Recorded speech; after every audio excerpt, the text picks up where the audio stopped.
heroes.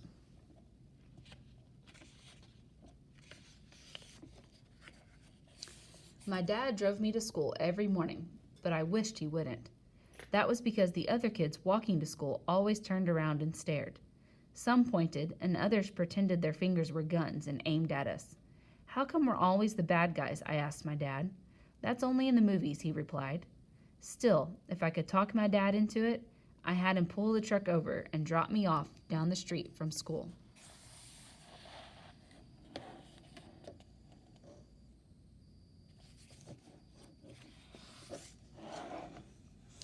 After school, I got together with my friends. I tried to start a football game, but they wanted to play war. Again. That was because they had an enemy to fight. Me. Tori had all the toy guns, and Zach and Reggie always helped bring them to the woods at the end of the street where I met them. Zach usually brought something that was his dad's. He showed us pictures of his father in the war and some of his medals. He was a war hero, Zach said, and then repeated how I always had to be the enemy when we played war because I looked like them.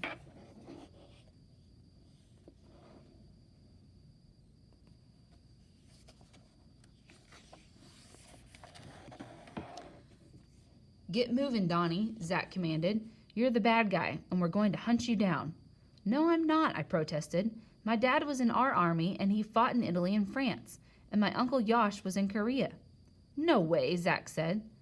How could your dad and uncle be in our army? Tori asked. Yeah, Reggie agreed. There wasn't anybody looking like you guys on our side. If you can't prove it, you better start hiding, Donnie. I couldn't prove it, so I had to be the bad guy again. I hated it. Still, it was better than having no friends at all.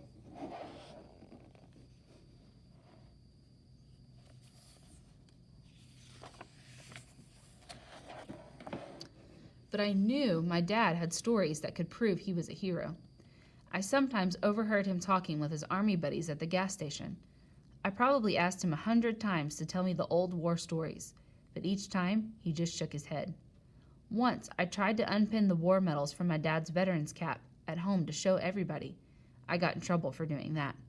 When I told him that I needed something to prove he was a war hero, he just said, "You kids should be playing something else besides war."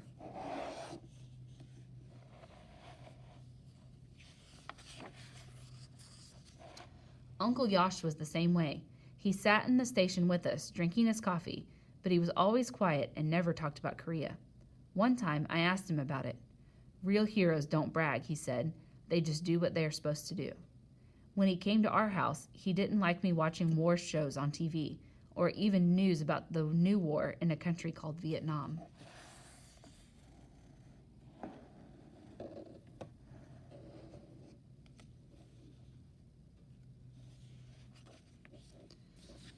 I hated being the enemy so much that I decided to hide so my friends would never find me. I stepped quietly through the woods. Beams of sunlight shone between the trees. I kept going into the forest, farther than I had gone before. The sun faded away and the woods got darker, and all I heard was my shoes crunching twigs. Then something rustled in the bushes. It wasn't Tori, Zach, or Reggie. I was scared. I knew I had to find my way out of there.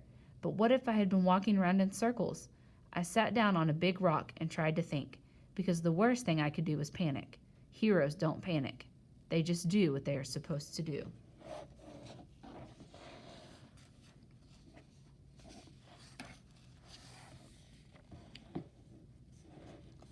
As Captain Ani Akada, I led my men slowly, surely, and calmly through the thick forest until I saw sunlight in the distance. I came out into a clearing. It was good to feel the sun again.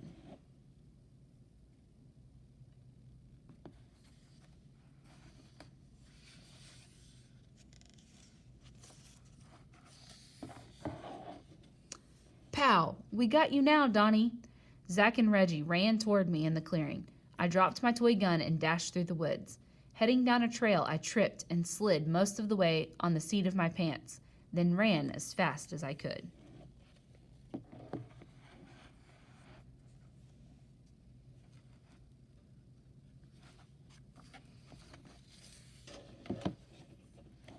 These guys chased me all the way to my dad's gas station. They wouldn't quit.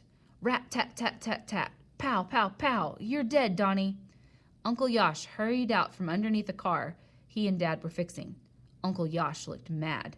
Dad got up, too, to see what was going on.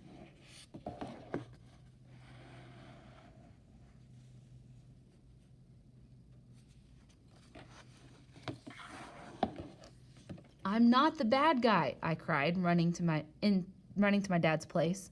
Dad put his hand on my shoulder. Come on, kids, he said. Donnie has had enough. Uncle Yosh stared at the toy guns and looked even madder. Oh, Donnie, you're no fun, Reggie said.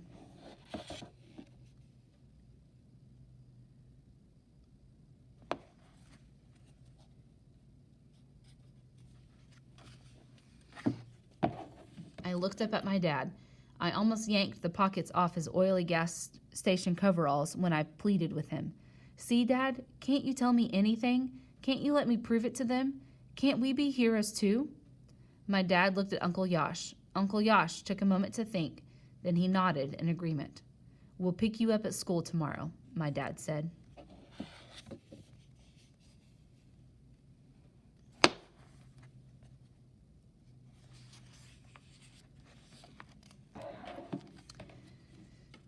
My dad stood by his truck with his coveralls on, but he was also wearing sunglasses and his veteran's cap with medals all over it, more than I had seen before.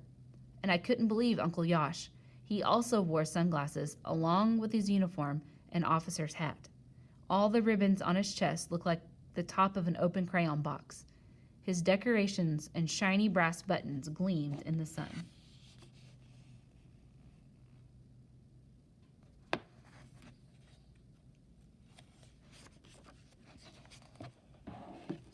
Uncle Yosh held my football in his hand, and when he found me in the crowd, he shouted, Hey, Donnie, catch! He threw a perfect smile.